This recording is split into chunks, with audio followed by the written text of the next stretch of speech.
Hello there and welcome to Creative Autistic. I'm Lizzie and I'm a late diagnosed autistic. I was diagnosed just a few months ago actually at the age of 49, and I've also got suspected ADHD and I'm just on the waiting list for that now for an assessment. In today's video I wanted to think about a question that's been infiltrating my thoughts for the last few months, and it's: would I have benefited from an early diagnosis of autism? Or more to the point, would I have wanted an earlier diagnosis of autism? And it's a really tricky one, isn't it? I think the answer is actually quite complex. I think in a perfect world, undoubtedly I would have wanted an early diagnosis of autism, but we don't live in a perfect world, and certainly in the 70s and 80s when I was growing up, yeah, it would have been a very challenging time to have had an autism diagnosis, and yeah, I'll just explain why really. So I think these days we're encouraged, and certainly younger people are really encouraged to really think about what makes them different to other people and to embrace what makes them unique to other people. But certainly in the 70s and 80s, it was the complete opposite, because we were basically forced to assimilate into this idea of just a mainstream idea of what a kind of young human being should be, really. And of course, if you're autistic and pretty much everything about you kind of goes against the grain of this ridiculous idea of the perfect mainstream person, undoubtedly that comes with a whole lot of stresses, doesn't it? So in my own personal case, I had bullying experiences throughout all of my school life, really. And if you're not aware of the UK school structure, you basically got primary school, middle school and high school. Primary is for age 4 to 8, middle school is 8 to 12, and senior school or high school is 12 to 16. And you can go on to 18 if you wanted to do A-levels as well. And that's certainly relevant with England, actually. It might be slightly different in Scotland and Wales, I'm not entirely sure. But I certainly had bullies throughout each of my school experience, and I'd say it got way worse in high school, but that's something that I'll probably discuss in another video, because yeah, there's just lots to think about there, isn't there? And I'm sure if you're an autistic person that has been through a mainstream high school, you've got loads of stories of your own as well. So yeah, I'll save that for another video.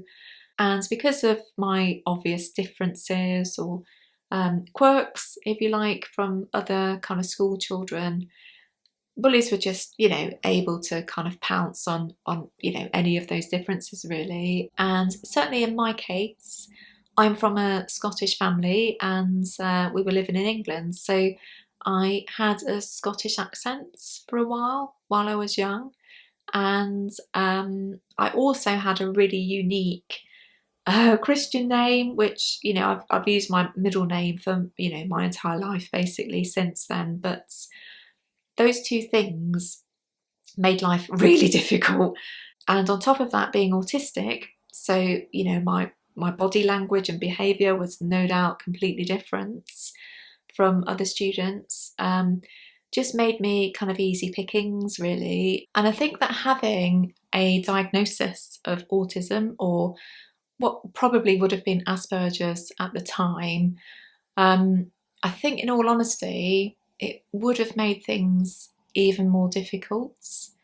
I think, I was doing my damnedest to mask and try and assimilate to, being one of these kind of typical people as much as I could. But I think having that knowledge of being autistic, or, having Asperger's at the time, I think certainly that would have increased my anxiety.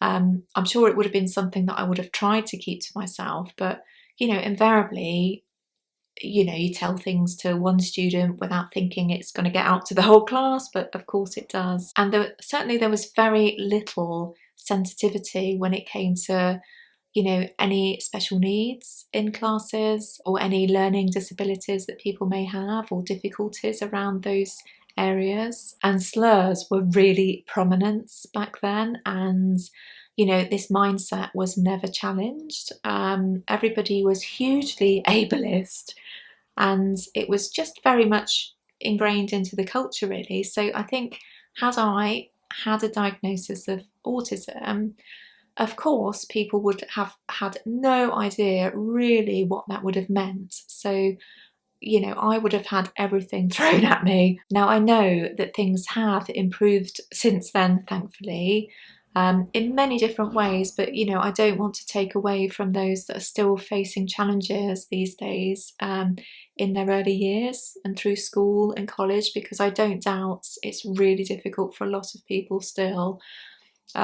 I just think that the difference is that, we're at least kind of taught these days that we should be sensitive or empathetic to other people and their differences. But I think back then, it was completely different. It was just so stressful, really. And, even kids that were dyslexic back then were told that they were stupid, that they couldn't read, they were really thick. It's just horrifying, isn't it? And at least there, is an awareness of dyslexia these days. In fact, I think I am mildly dyslexic since kind of learning about it, really. So, would I have wanted an early diagnosis of autism? I think the answer is no, controversially, which seems incredible, doesn't it?